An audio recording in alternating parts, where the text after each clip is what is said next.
Y el tema, la ponencia que nos corresponde ahora es el reconocimiento de la comunión en la fe. Y pienso que la jerarquía ayer nos ha hecho una gran ayuda, porque de una manera u otra nos convocó, nos llamó a que necesariamente tenemos que crear la comunión, que es indispensable, que en vez de andar por las ramas tenemos que centrarnos en lo que es importante, que distingamos siempre lo que es esencial de lo que es accesorio. Yo creo que nos ayudó bastante. Y lo segundo que le quiero decir es una confesión pública. Hace aproximadamente creo que alrededor de mes y medio, hubo una reunión aquí en Caracas del GLCC, y yo vengo de una ciudad que está a 800 kilómetros de Caracas, y yo llegué sobre la hora y pasé a la reunión, y en la reunión ese día estaban escogiendo a los ponentes, y mi oración era que no me escojan a mí. Entonces, bueno, fui yo. Y esta es la ponencia que vamos a ver. Pero les comento lo siguiente. Esta ponencia, indudablemente que recoge pues lo que es la comunión, que recoge lo que es la fe. Pero yo antes, previamente, les quiero señalar, vamos a hablar de muchas cosas importantes que conocemos los dirigentes, especialmente como la inteligencia cognitiva, la inteligencia emocional, la inteligencia espiritual. Y dentro de los valores, van a ver que me voy a puntualizar bastante sobre la madurez, que creo que es importante en los dirigentes, ¿no? Y creo que muchas de las cosas que se plantearon ayer se solucionan cuando se tiene ese estado psicosocioafectivo de la madurez. Entonces, cuando habla de ese aspecto, entonces le vamos a prestar mucha atención. Entonces, señor Rocco, podemos comenzar. Yo leo allá, ustedes leen aquí, yo hablo, explico, pero a mí me cuesta, ahora que aquella pantalla no la veo tan bien. Pero bueno, el fundamento bíblico de la comunión, ustedes van viendo que la comunión cristiana está basada en vínculos, y esto es importante, ¿no? Para crear esta red con la cual estamos hablando, fue necesario crear lo que llaman unos hipervínculos. Yo soy analfabeta de eso, pero veía allí que había que crear unos hipervínculos. Y la comunión cristiana, que está basada en vínculos de fe y no de sangre, tiene que reflejarse en la comunidad. Es decir, hay que establecer los vínculos, y esos vínculos están fundamentados en unos valores humanos y unos valores cristianos. Y los valores son creencias arraigadas y viabilizantes. Es decir, que son creencias que tienen una raíz muy profunda y que transmiten vida, son viabilizantes. Y eso tiene que reflejarse en la unidad, mi hermano. Vea lo que dice. Repito, la comunión cristiana está basada en vínculos de fe y no de sangre. Y se debe reflejar en la comunidad y los valores humanos y cristianos en cuanto provienen de la vida trinitaria, y se deben reflejar en la unidad. Teológicamente, la unidad es reconocer por la fe al Dios Trino. Es decir, reconocer por la fe al Dios Padre, al Dios Hijo y al Dios Espíritu Santo. Si yo reconozco al Dios Padre, al Dios Hijo y al Dios Espíritu Santo, indudablemente estoy viviendo mi sentido de iglesia. Y si vivo mi sentido de iglesia, vivo en una relación fraterna con mis hermanos, porque mi hermano es hijo del mismo Padre. Tenemos ese elemento común. Se funda en el concepto de koinonía, ¿verdad?, del griego, comunidad, propio del Nuevo Testamento, con el que se designa la comunión de los fieles con Cristo y entre sí, por lo que tiene lugar fundamentalmente en lo que celebramos hoy, que fue la celebración eucarística.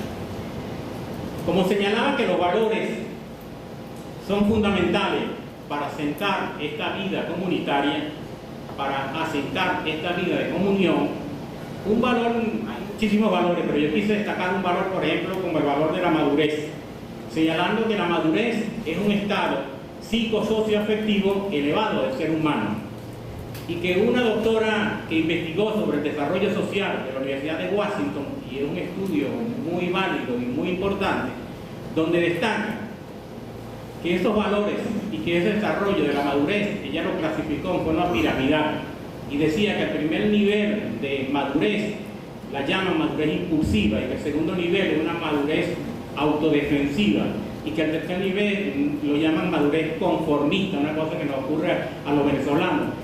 Y el cuarto nivel es interesante porque habla de un nivel consciente, y el quinto nivel de un nivel filantrópico, y el sexto nivel de un nivel integral, de tal manera que hacia allá debemos de tender.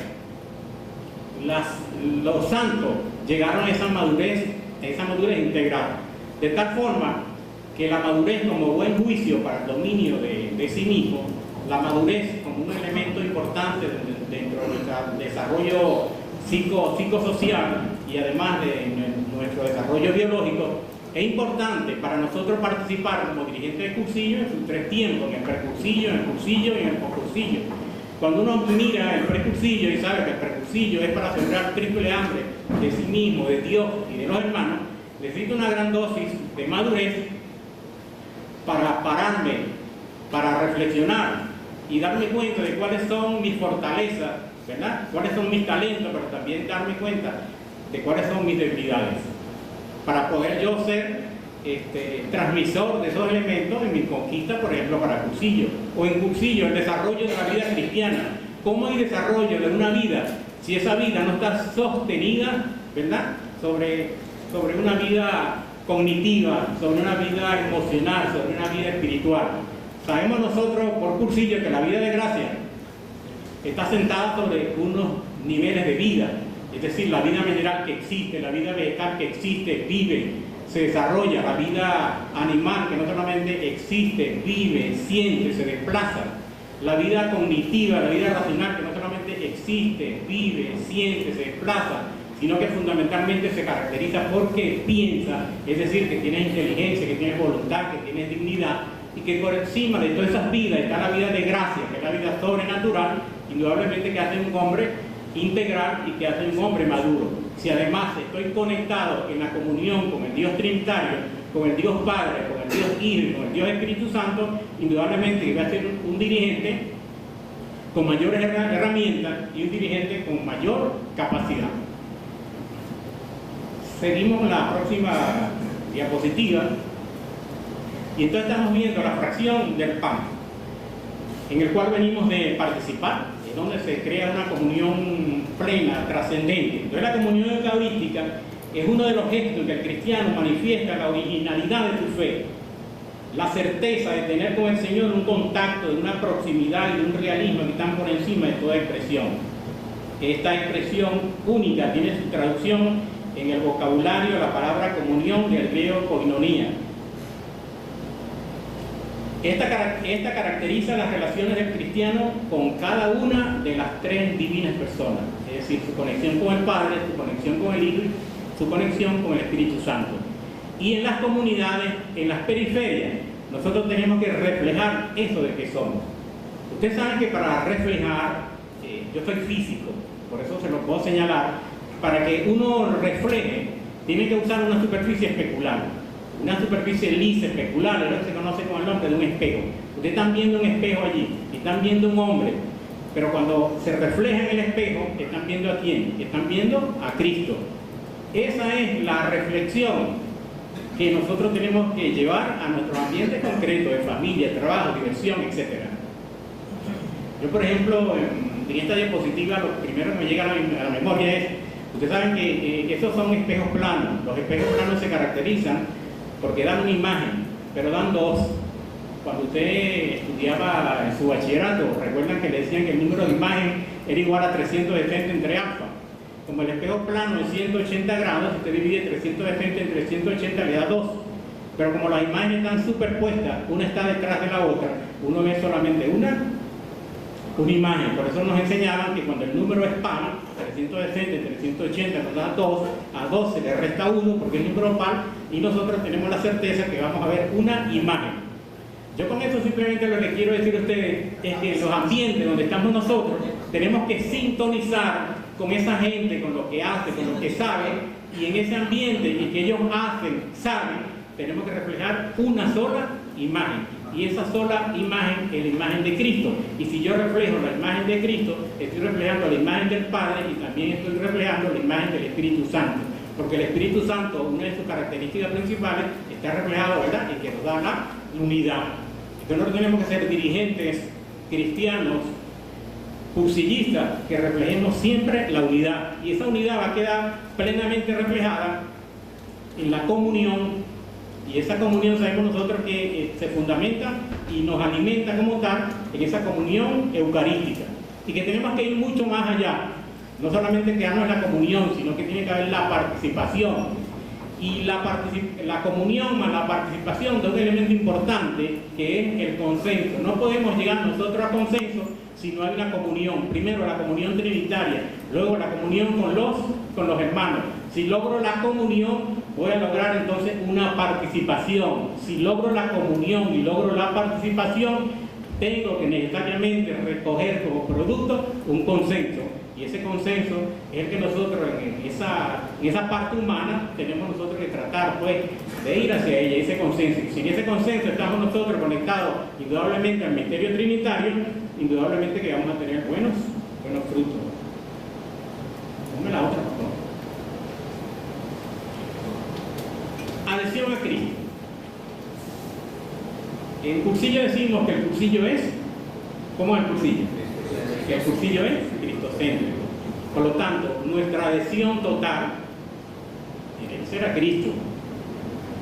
Él fue categórico y nos lo comunicó, además nos lo dijo: adhiéranse a mí.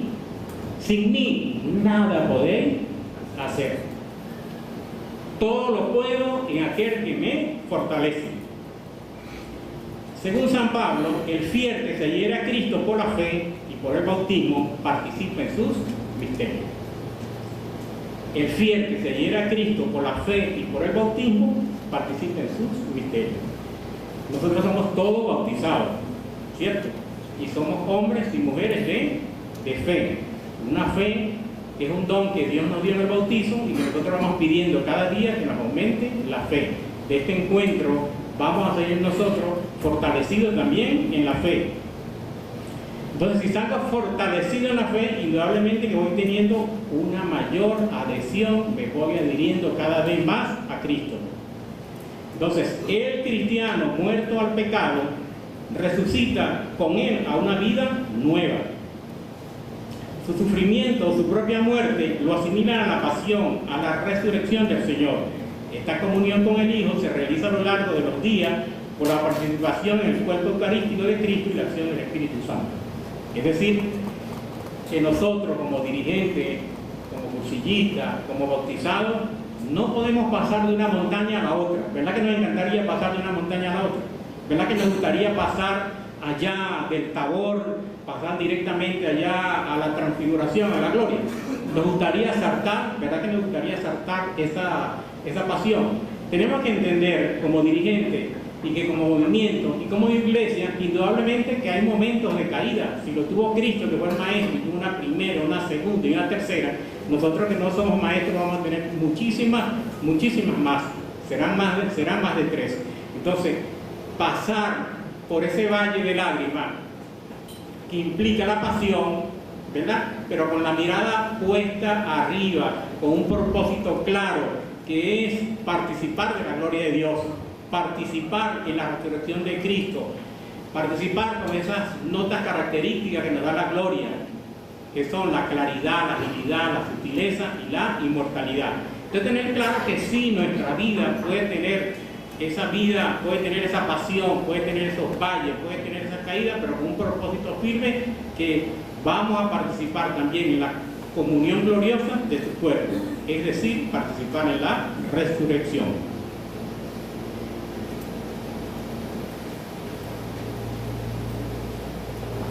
La fe es el fundamento de la verdadera comunión. La fe es el fundamento de la verdadera comunión.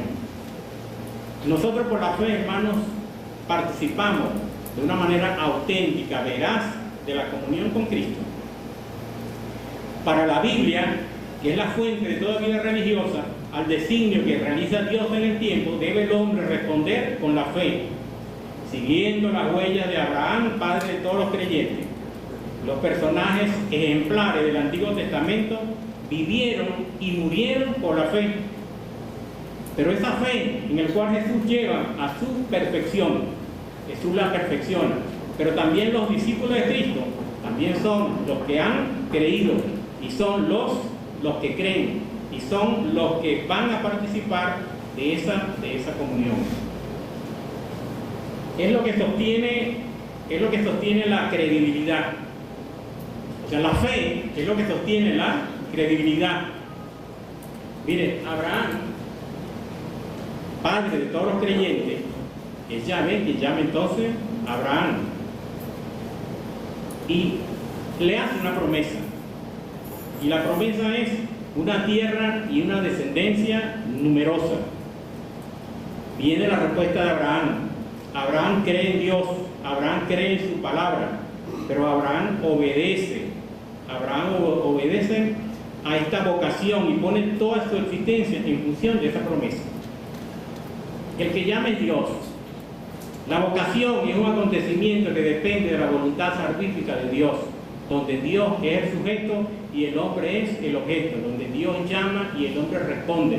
Y cuando el hombre responde a ese llamado, cumple con la misión que Dios le ha encargado. Si nosotros entendemos como hombres de fe, y sabemos que la fe es lo que nos sostiene, indudablemente que Dios nos llamó a esta convocatoria del 15º Encuentro Interamericano, nos llamó. Pero en la parábola del talento queda reflejado, mi hermano. ¿Qué nos dice en la parábola del talento? Que Dios llama, que Dios capacita, ¿y qué más? Que Dios te deja después libre. Y 4, que después te va a pedir cuenta. Lo repito, porque esto es interesante y lo vamos a ver en nuestras distintas regiones, en nuestros países. Dios nos ha llamado a este 15º Encuentro Interamericano, por algo nos llamó. Y todo lo que nos han señalado allí es que nos llamó para crear comunión, para que seamos hombres y mujeres de fe. Nos llamó, pero debemos estar convencidos de que también nos capacitó, y nos capacitó a través de instrumentos humanos que han pasado por acá y nos han dicho la importancia que tienen las ideas fundamentales para que este movimiento sea válido y siga siendo fermento de evangelio en los distintos ambientes. Dios nos llamó, nos capacitó, pero después va a respetar nuestra libertad en la aplicación del método y en la aplicación en llevar estas ideas fundamentales. ¿Lo hacemos? ¿No lo hacemos? ¿Cómo lo hacemos? Depende de esa libertad del cual hacemos uso, pero ciertamente que en un momento nos pedirán cuenta. Esa es la historia de Abraham. Abraham lo llamaron, Abraham dio una respuesta y es tan importante su respuesta que lo consideramos el padre de la fe.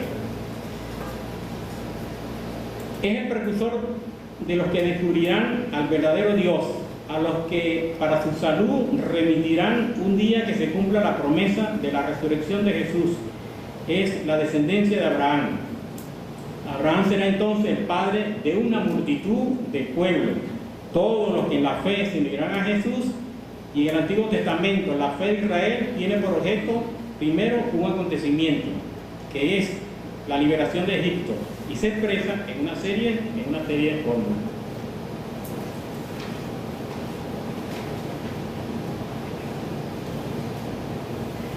La fe también es una condición de la alianza. La fe es una condición de la alianza, y la fe como exigencia de la alianza, y que fue interpretado por Abraham, el Dios de Abraham, por ejemplo, visita a Egipto. Y cuando visita a Egipto, ¿qué hace? Llama a Moisés, se le revela y le promete estar con él para llevar a Israel a su tierra. Moisés, como si viera lo invisible. ¿A qué le suena eso? Carta de San Pablo a los Hebreos, donde dice que la fe es la certeza de lo que esperamos y el modo de conocer lo que no vemos. Dice entonces que el Dios de Abraham visita Egipto y llama a Moisés, se le revela y le promete estar con él para llevar a Israel a su tierra. Moisés, como si vieran lo invisible, responde a este gesto divino con una fe que se mantendrá firme, pese a las eventuales flaquezas.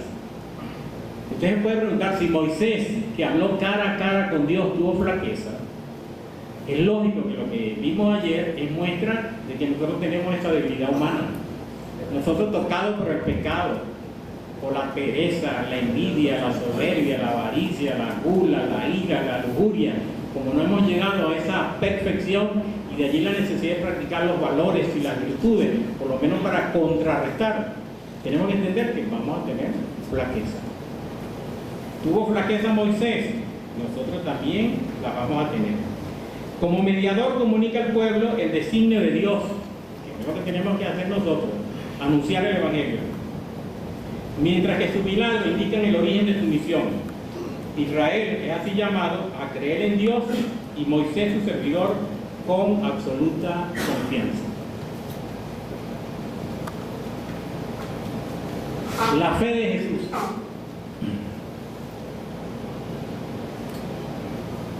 La fe de Jesús es la fe en el pensamiento y en la vida de Jesús. Comienza con la fe de los pobres. Es la que acoge el primer anuncio de la salvación, que comienza imperfecta en Zacarías, pero que también es un modelo ejemplar en la fe de María, pero que va siendo compartida poco a poco por otros.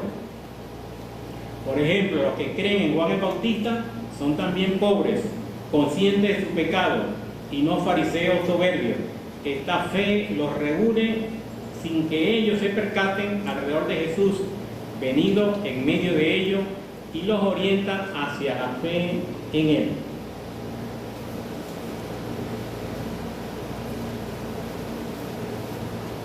¿Qué le pasa? La fe en Jesús y la fe en su palabra.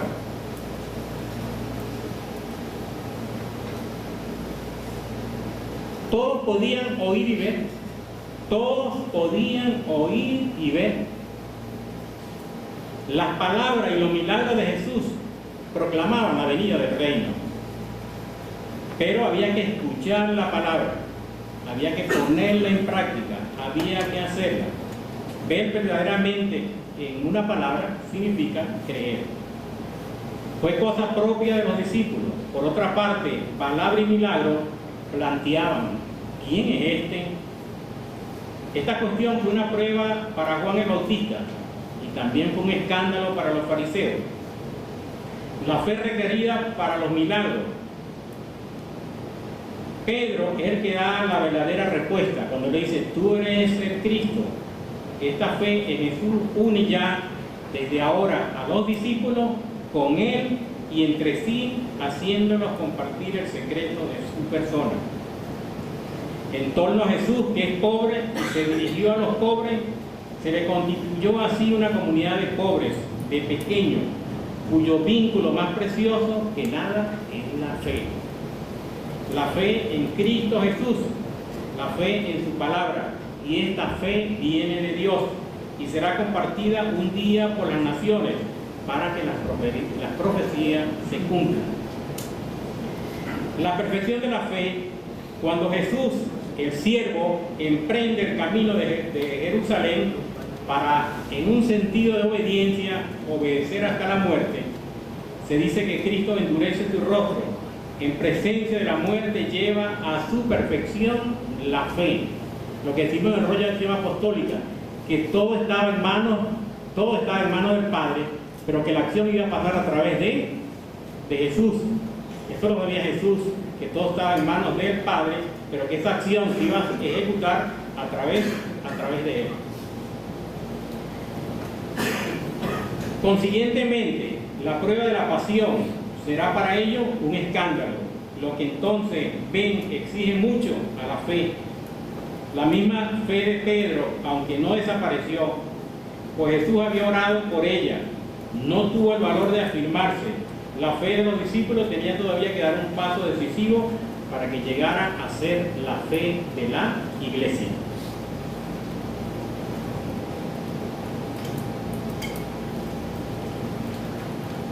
La obediencia eclesial es una expresión de comunión.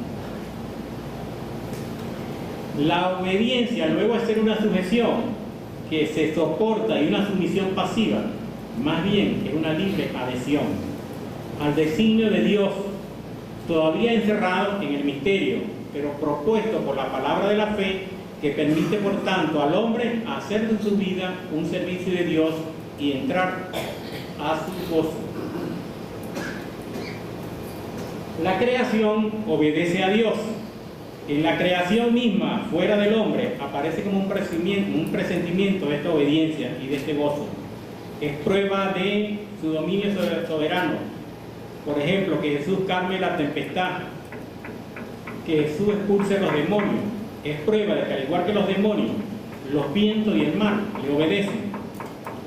Estos gestos de poder provocan un temor religioso, pero lo que más es el silencio del universo, que reconoce a su dueño, maravilla a la Biblia y le hace prorrumpir en acciones de gracia. Es el ímpetu gozoso que las criaturas acuden a la voz de Dios. Los astros brillan complacidos. Él los llama y dice, heno aquí, y brillan con gozo para el que los creó. Ante este ardor con que la más bella de las criaturas cumplen la misión de Dios, se le asigna en el universo la humanidad enterrada en la desobediencia, que evoca inconscientemente y dolorosamente lo que habría debido ser su obediencia, y Dios le hace entrever y esperar lo que puede ser la obediencia espontánea y unánime de la creación, liberada por la obediencia de su Hijo. Romanos 8, 19, 22. Mas sin embargo, el hombre, como decía antes, que Dios lo llama, que Dios lo capacita, pero que lo deja libre, y el hombre muchas veces confunde, yo digo manicomio con comió maní. O yo le digo también, no es igual hacer el papel hacer bolsa de papel que lo contrario, no decir el papel de bolsa. Yo creo que el hombre hizo el papel de bolsa, porque no obedeció a Dios.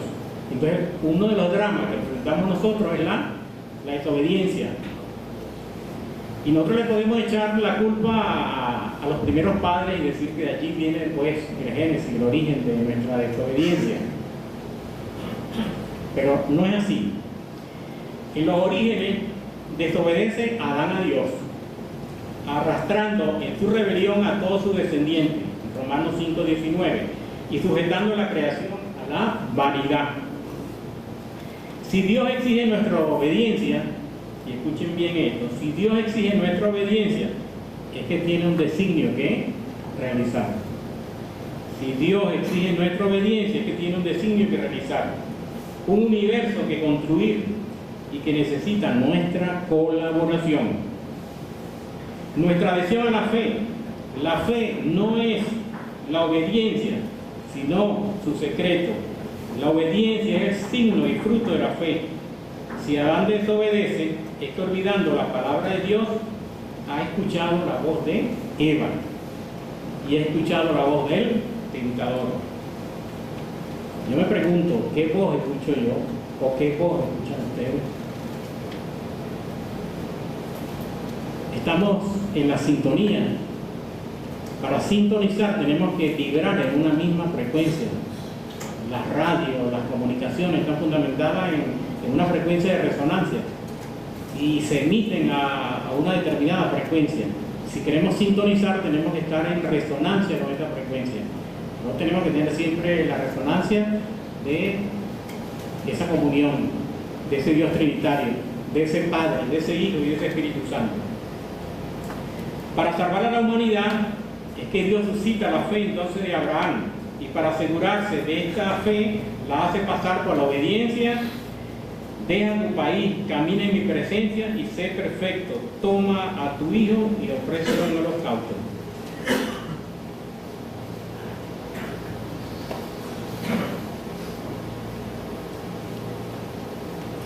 La obediencia del cristiano.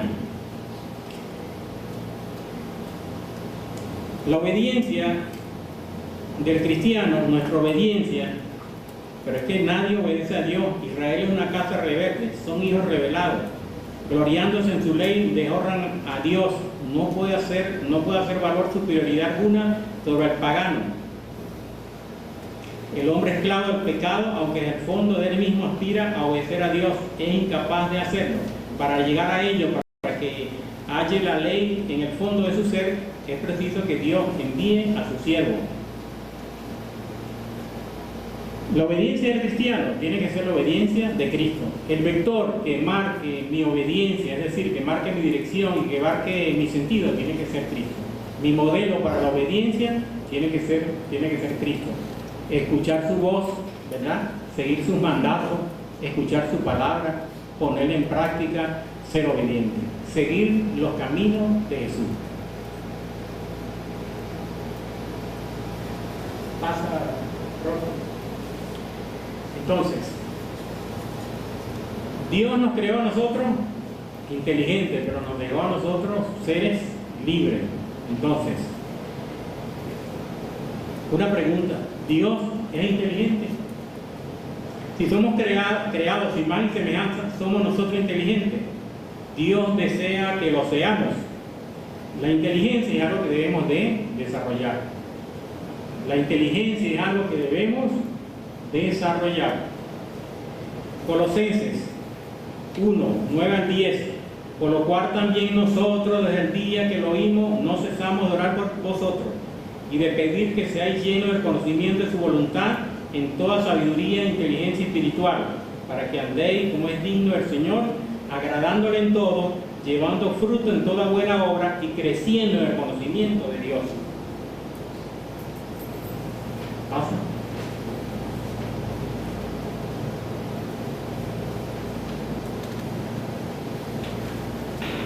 Pasa, Rojo, que este es el que vamos a desarrollar, el cerebro. El apóstol San Pablo en la carta a los Colosenses ora pidiendo inteligencia espiritual y la describe como la capacidad dada por Dios para vivir plenamente en congruencia con la fe cristiana proclamada. No veo aquí. Quiero leer allí. Dice que este es un concepto muy antiguo, pero a su vez muy moderno.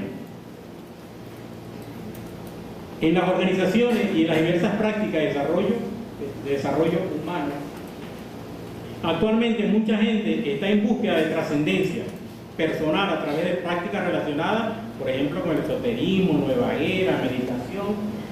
Hay una creciente búsqueda espiritual del ser humano. Entonces han surgido diversas teorías, autores, eventos, movimientos y un montón de actividades que apuntan a la necesidad del desarrollo de la inteligencia espiritual. Creo que tiene que pasar. Si quiere pasa la otra también. Ok. Un poco de teoría. Las nuevas teorías de la inteligencia hablan de 3 niveles. En el primer nivel, la inteligencia más básica es la inteligencia emocional, que está más relacionada con el cuerpo, los instintos y es acerca del sentir. El segundo nivel lo ocupa la inteligencia intelectual, que está más relacionada con las actividades de la mente, lo cognitivo y es acerca del pensar. El tercer nivel lo ocupa la inteligencia espiritual, que está más relacionada con el bienestar, con vivir una vida feliz y es acerca del ser. Estos niveles indudablemente son niveles integrales, el nivel 1, el nivel 2 y el nivel 3, y no son excluyentes. Pasa, Rosa. Según estos investigadores, Dana Zohar y Jan Marshall, la inteligencia espiritual se distingue por las siguientes características. Capacidad, no estamos sintonizados. Capacidad de ser flexible tengo yo. No creo que. Busca atrás. Ajá, allí.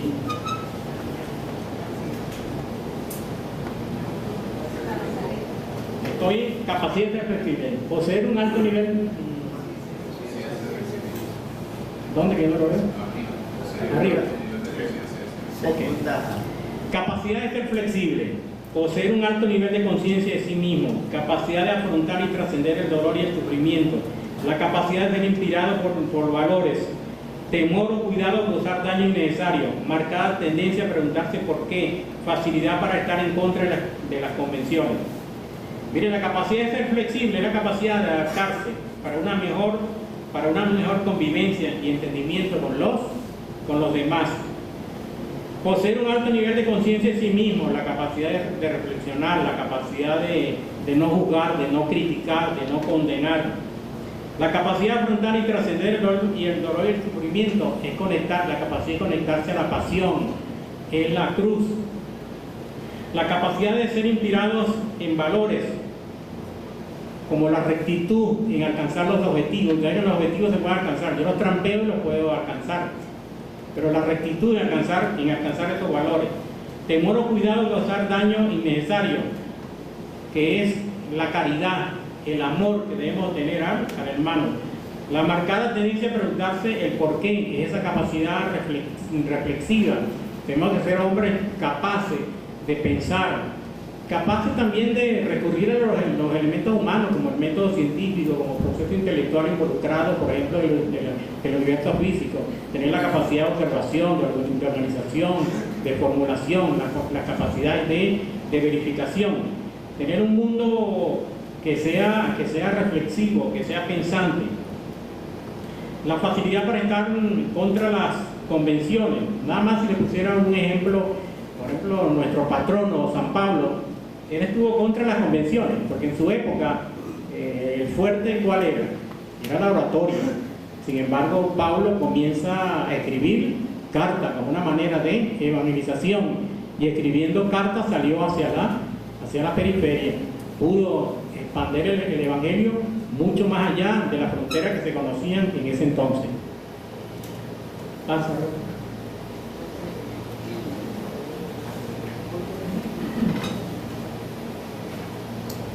La inteligencia espiritual es exclusivamente humana.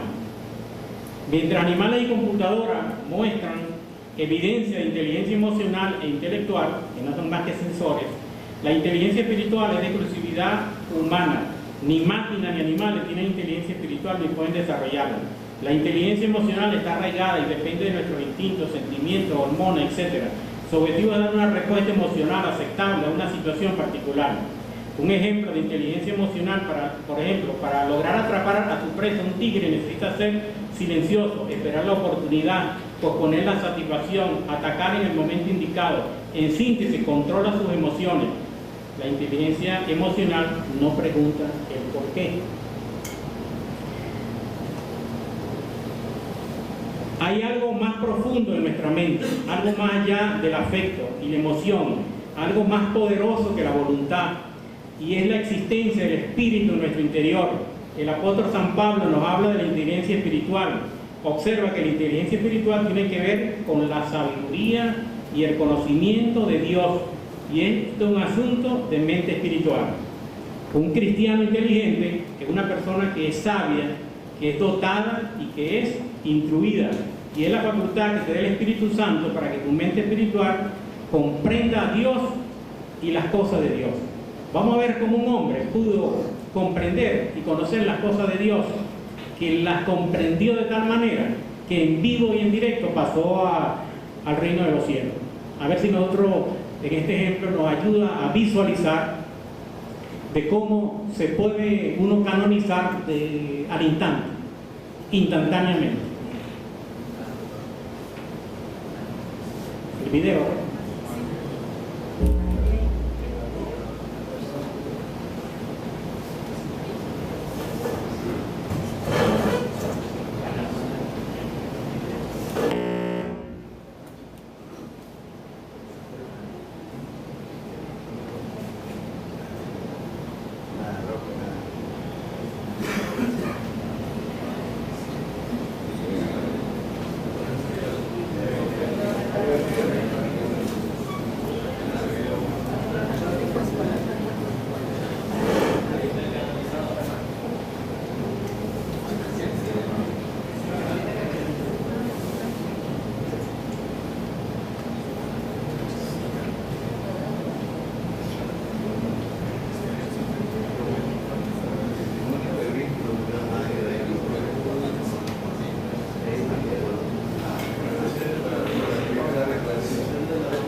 Bueno, ¿vieron cómo conectó espiritualmente el que llamamos el buen ladrón? Conectó con Cristo, resonó, se puso en la misma frecuencia, se reconoció pecador y se ganó el cielo. Es decir, que él utilizó su inteligencia espiritual.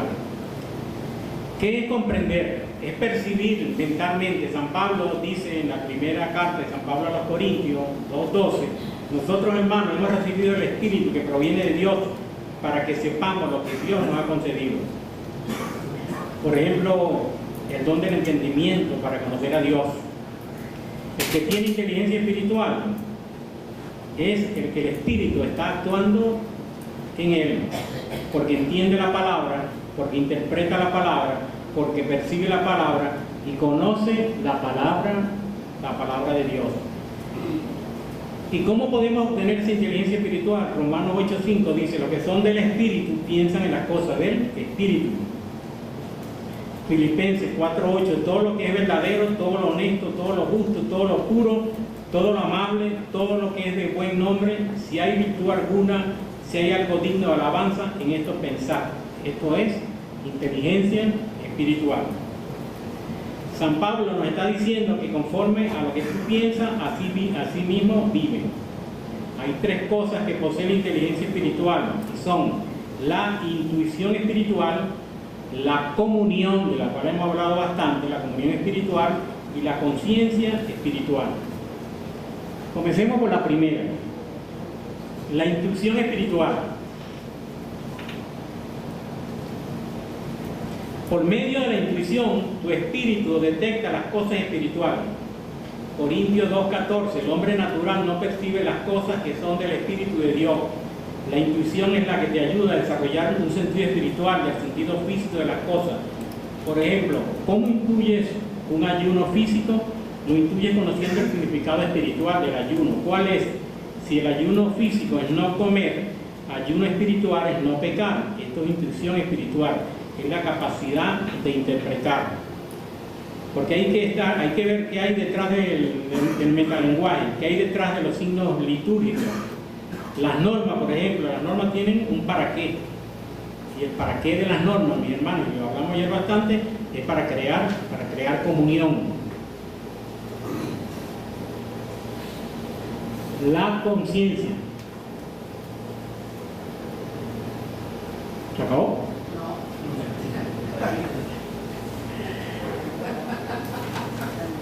La conciencia moral. Dios nos ha creado a su imagen y semejanza y nos ha dotado de inteligencia y voluntad, esa vida cognitiva. Por esa característica nos diferenciamos de los animales. El orden moral procede de Dios, y Dios nos ha puesto, nos ha inscrito en el corazón de todos los hombres la ley natural. En la creación inscribió en el corazón de cada hombre esa ley, que es la luz de la inteligencia infundida, transmitida a nosotros, y gracias a esa ley conocemos lo bueno y conocemos lo malo de nuestros actos.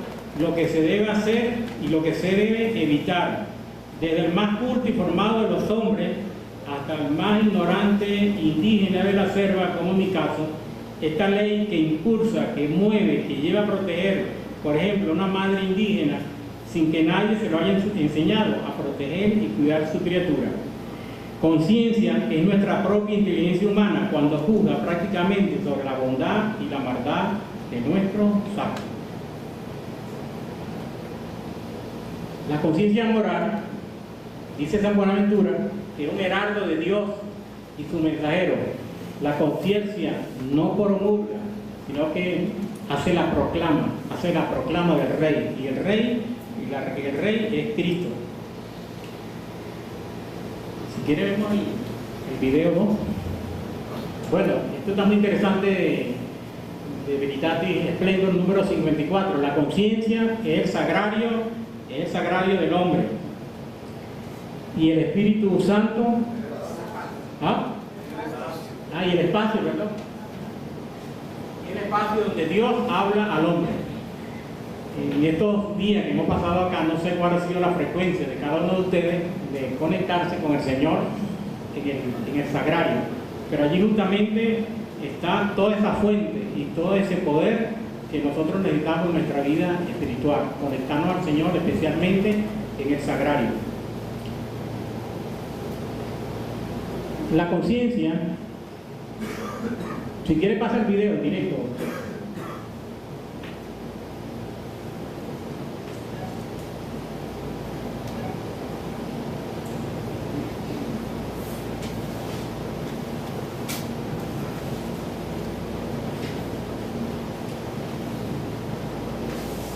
El mundo está lleno de tentaciones. ¿Tentaciones? Sí, tentaciones. Escucha, a veces las cosas malas parecen buenas. Y aunque a veces las cosas buenas suelen parecer malas, otras veces las cosas buenas se vuelven malas, otras veces malas parecen buenas. O viceversa. ¿Entendiste? No, pero no es bien. Eso es fino. Yo te ayudaré. Ok, en Pinocho, que todos lo hemos visto, queremos ver pues de que él tenía esa ley natural de una manera externa, que nosotros la llevamos de una manera interna. Lo importante es que a pesar de que era un muñeco de madera, tenía esa conciencia. Nosotros debemos estar más claros con la conciencia. Nos lo dice San Buenaventura, y repito lo que había dicho anteriormente, que la conciencia es un heraldo de Dios y su mensajero, y lo que dice no lo manda por sí mismo, sino que lo manda como venido de Dios, igual que cuando un heraldo proclama el edicto del rey. La conciencia no promulga su propia proclama, sino la del rey. De allí que deriva el hecho de que la conciencia tiene la fuerza de obligar, y ese rey es Dios. La conciencia da testimonio de la rectitud o maldad del hombre, al hombre mismo, pero a su vez, y antes aún, del testimonio de Dios mismo, cuya voz y cuyo juicio penetra en la intimidad del hombre hasta las raíces de su alma, invitándola fundamentalmente a la obediencia. Hay que formarse en la conciencia. Hay que formar la conciencia y esclarecer el juicio moral. Una conciencia formada es recta y es veraz, conforme al bien verdadero, querido por la sabiduría del Creador. La educación de la conciencia es indispensable en los dirigentes, en los seres humanos, sometidos a influencias negativas y tentados por el pecado, a preferir a su propio juicio y rechazar las enseñanzas de la autoridad. Pero nosotros no somos los simples hombres y mujeres de fe que queremos conocer mejor a Dios. Somos los dirigentes de Latinoamérica, somos los dirigentes del movimiento de Cursilla y Cristiandad. El padre Sebastián Gallá, en su libro Reflexiones para Cursillistas de Cristiandad, nos dice: un dirigente es un alma que se siente responsable de una misión. Somos dirigentes de un movimiento de iglesia católica llamada Cursilla y Cristiandad. En la obra apostólica propia de nuestros actos de piedad decimos: haz, Señor, que abramos en todos los hombres un ancho camino a tu gracia. Haz que el mundo vuelva a ti, aunque nos cueste la vida. Queremos ser los tuyos, Señor, los tuyos de verdad, los que no duden, los que no se desalienten, los que no conozcan las medias tintas ni las posturas ambiguas, los que lo den todo antes que traicionar. El dirigente de Cursillo de Cristiandad es toda persona que, sintiéndose llamada, centra su vida en lo esencial del cristianismo y del MSC, se compromete a favor de las cosas del reino y busca conjuntarse con otros para profundizar la vivencia de lo fundamental cristiano en sí mismo, en el MSC y en los ambientes que se mueven. Con mayor razón, responsabilidad y compromiso debemos formar nuestra conciencia. Comunión en el MSC. La comunión en el MSC, los hermanos de una manera u otra lo han visto, pero en esta nueva edición, que está en el numeral 308, y dice: la iglesia es misterio y sacramento de comunión. La iglesia es misterio y sacramento de comunión, de unión con el Dios Trinitario y de los hermanos entre sí. La comunión es así don y tarea permanente para la iglesia. El movimiento de Cursillo de Cristiandad como movimiento eclesial debe vivir este espíritu de comunión de la iglesia y debe además enseñar a vivirlo. Es tarea del MSC convertirse en casa y escuela de comunión y hacer que todos sus planteamientos, actuaciones y estructuras estén orientados y regidos por el espíritu de comunión. Comunión con la Iglesia Universal, es el 309. La comunión en el MSC implica saberse y sentirse iglesia, servir a la iglesia, hacer iglesia, participando de la unidad en la diversidad de vocaciones y condiciones de vida, de ministerio, de carisma y de responsabilidades que existen en la Iglesia Universal. La comunión en la iglesia también se expresa en la vinculación con el Papa, que es centro perpetuo y visible de unidad en la iglesia, y en la fidelidad permanente al magisterio eclesial. El MSC es un agente más en la construcción de la iglesia. Como sacramento de comunión, pone al servicio de la iglesia todos sus recursos para colaborar con ella en su acción evangelizadora y en la creación y la promoción de la entera comunidad cristiana. Pero también es comunión con la iglesia diocesana. No tenemos aquel eslogan, aquel lema que dice nada sin el obispo. Entonces el MSC también es un movimiento esencialmente diocesano, por eso no puede ser considerado como un agente aparte, disperso de la comunidad local. El MSC es un elemento y un instrumento de la iglesia diocesana. La iglesia diocesana es misterio de comunión en el que no cabe aislamiento e individualismo. Siendo un cuerpo orgánico no cabe separación, sino integración y cooperación en todas sus realidades. En la pastoral diocesana, como movimiento de Cursillo de Cristiandad, estamos insertos en una diócesis, es decir, no somos islas. Entonces el MSC, respetando la fidelidad de su carisma, se integra en la pastoral diocesana para contribuir a la comunión y colaborar en la misión de la iglesia local. En consecuencia, desde su carisma propio, el MSC está llamado a colaborar en la planificación y ejecución de los planes pastorales diocesanos, expresión de la vida y misión de la iglesia diocesana. Entre nosotros no hay competencia, mi hermano. Entre nosotros no hay competencia. ¿Qué hay entre nosotros? Comunión. Entre nosotros no hay competencia. Entre nosotros hay comunión. ¿Qué significa eso? Que tenemos que dar la carreta todos para el mismo lugar. No uno frenando la carreta o poniendo obstáculos a la carreta. Hay otras realidades eclesiales. En la iglesia diocesana la comunión implica la cercanía, apertura y colaboración de todas las realidades eclesiales, es decir, parroquias, movimientos, asociaciones, etc. El MSC también está llamado a fomentar la comunión con otros movimientos eclesiales. En ese espíritu de comunión y respetando los carismas de cada uno, se puede buscar cauce de coordinación y colaboración que pueda hacer más fructífera la actividad evangelizadora. Y no cabe aquello. Ustedes saben que San Pablo hacía labor de pasillo como buen patrono de Cursillo, y entonces él tenía diálogo personal, y en esos diálogos personales él tiene un contacto y se entera que en una comunidad, ¿verdad?, llamada de Corintio había problemas. ¿Cuál era el problema que presentaban? ¿Cuáles eran sus reuniones? Bueno, que unos se proclamaban que eran de Pablo, y otros se proclamaban que eran de Pedro, y otros que eran de Apolo. Y él hizo una pregunta tan sencilla: ¿acaso Pablo se sacrificó ¿Acaso Pablo derramó su sangre? ¿Acaso Pablo los bautizó en el nombre del Padre y del Hijo y del Espíritu Santo? Entonces, mis queridos hermanos dirigentes de este 15º encuentro latinoamericano o interamericano, nosotros estamos creando comunión. Al estar aquí reunidos, nosotros estamos creando comunión. Vamos a ver todas las cosas buenas y positivas. Nuestra parte, recuerden al comienzo cuando hablaba de comunión, participación, consenso.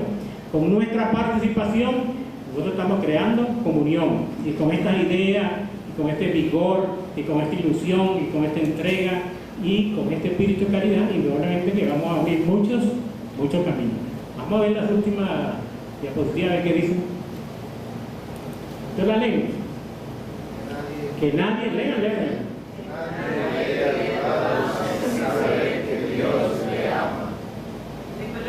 De colores.